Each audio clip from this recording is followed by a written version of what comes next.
Hello and welcome back.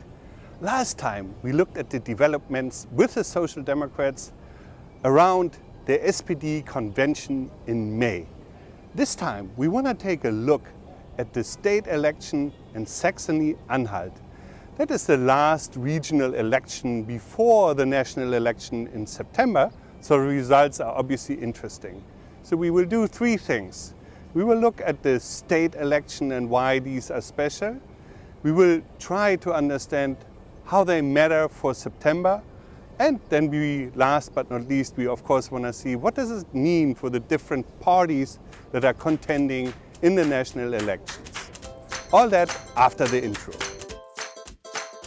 Guten Tag, I'm Knut, and I'm the representative of the Friedrich Ebert Foundation in the United States and Canada. I am from the northern coast of Germany, but I've spent years in North America working on transatlantic politics.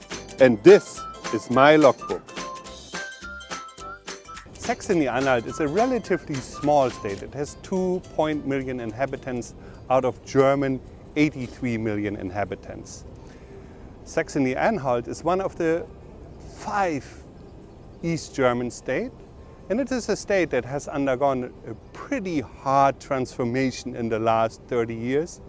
And many people feel pretty disconnected with the politics coming out of Berlin. The election in Saxony-Anhalt is significant, but of course it's a rather small sample, so it's difficult to draw big conclusions for the national elections. And there are also some specifics. For instance, in Saxony-Anhalt, there's a pretty strong showing of the AfD, which is not representative for all German states. The CDU governs the state of Saxony-Anhalt together with the Greens and the SPD. For them it was very important to win these elections because after a series of rather weak results in spring, it was now important to come back with a strong result, which they did. They took 37% of the vote. The AfD, the right-wing extremist, came in second. They took 21% of the vote. That is actually lower than many people feared, even though it is, of course, a too good result. And it was 3.5% lower than the last election results of the AfD in Saxony-Anhalt. So many people look at that result with relief because the hard right did not do as good as they had hoped for. The SPD brought in a very disappointing 8%. They ran a candidate that was not very well known, and they have traction problems in some of the German states, and Saxony-Anhalt is no exception. But also the Greens didn't do as well as they had hoped for. They were hoping for double digits, but they did not cross 6%.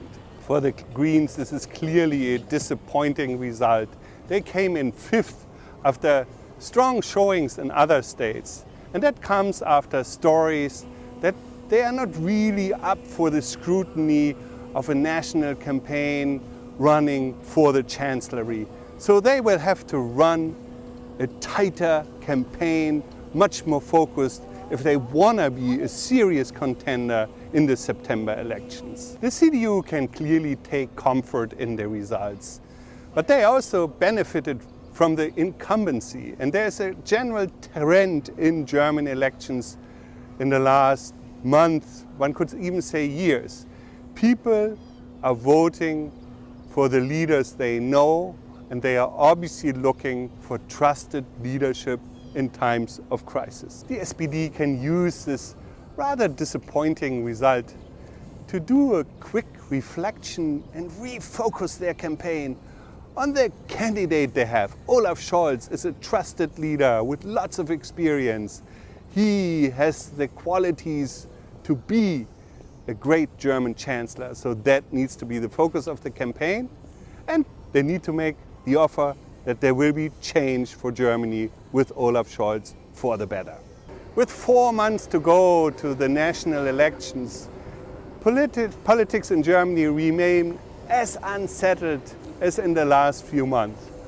All political parties have lessons to learn from this spring and summer elections, and we will see if they are ready to adapt and will find a course for victory. So stay tuned to the Logbook. We will keep you informed. Tschüss from Washington.